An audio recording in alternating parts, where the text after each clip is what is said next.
અમદાવાદમાં એક ભાઈના ઘર પાસે માણસની લાંબી લાઈન લાગેલી. તે ઈવડો એ આવીને આમ દરવાજા બાજુ જાતો હતો. બે જણા બાવડું ચાલીને કે લાઈનમાં રહી કે 1.5 કલાકથી અમે ઊભા છે, ખબ ખબ કરતા ધોળ્યા જાવ છો, તમારે કામ એમ અમારે કામ નહીં હોય. તો ઓલો બિચારો હાથમાં થેલીને એ વાહે ઊભો રહી ગયો. પછી ઓલા વાતું કરતા, તમે ક્યાંથી આવ્યા? તો કે હું તો બાપુનગરથી આવ્યો. તમે કે હું ઘાટલોડિયાથી આવ્યો.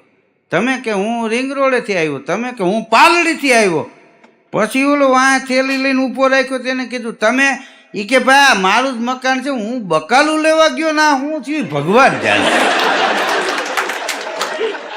હવે કોકે ત્યાં બોર્ડ મારી દીધેલું કે પત્નીને વંશ કરવાનું માદળિયું ફક્ત 30 રૂપિયામાં કરી આપવામાં આવશે.